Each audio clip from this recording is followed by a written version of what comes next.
Welcome back to the world of Timberborn. Now in early access, it's time to check in on our beavers and see how their colony is progressing in this post-apocalyptic city builder from developer Mechanistry. After mankind turned the earth into a wasteland, not all species perished. Some adapted and thrived. Your colony is one of them. These are no ordinary beavers, no sir. They have evolved and now run entire lumberpunk villages and cities made from wood and the metal of previous civilizations. Though Timberborn styles itself as post-apocalyptic, I almost want to change that tag to seasonal city builder. The main villain of the game is the dry season that sweeps across the landscape and devastates your crops. I wondered in the demo review of Timberborn if these dry seasons would worsen with time, and the answer is yes. The droughts now stack in terms of severity and can have serious consequences for an unprepared colony. River control, while not crucial at first, can give an added bonus if you have the science points and materials to spare. Damming the river through levees and floodgates can buy you a few extra days to ensure that crops are watered and buckets are full. Be wary of damming it too much and creating a stagnant river though. Your water wheel relies on river flow to generate electricity and will stop if the river begins to slow. The gather flag mechanic is similar to those we've covered in the past in Endzone and Dawn of Man. Berries and lumber are initially covered by gatherer flags which are manned by a beaver apiece. These flags must be connected to the district centre via paths and must also fall within the build range of that same centre. Paths and dams can be used to extend this zone so that your beavers can collect resources from further afield, with warehouses and distribution points contributing to ever-growing production lines of harvest. Your beavers are no simple rodents, oh no. They require fun, nutrition and care. Just like you, have you had enough water today? Unclench that jaw and let the tension out of your shoulders please. When certain care requirements are met, a buff is added to a particular beaver's physiology, whether that's a fertility buff, or an extension of their life expectancy, or an increase in work rate.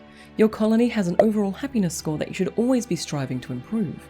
As a side note, you can also rename your beavers, which adds a nice little element of interactivity, especially if you're streaming the game. Get your chat attached to their beaver, get them infested, step 3, and then profit. Much like Tinytopia, you can also build up instead of just out. Timberborn's stacking mechanic returns in all of its glory with stairs, stackable houses, and rooftop terraces. I think we're going to see some monster metropolises as players get their feet under them and really start playing with these available mechanics. City builders, take note, building up is fun.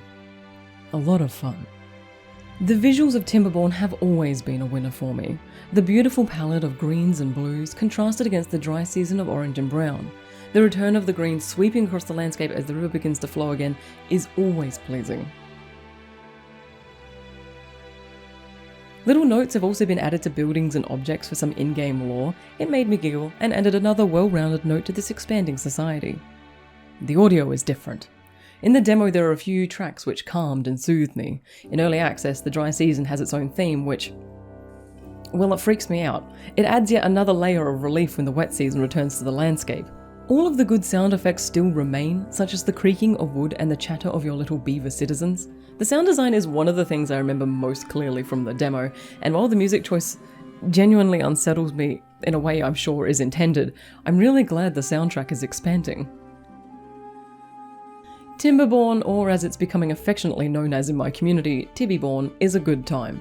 It is surprisingly tricky on normal settings but presents a really good challenge.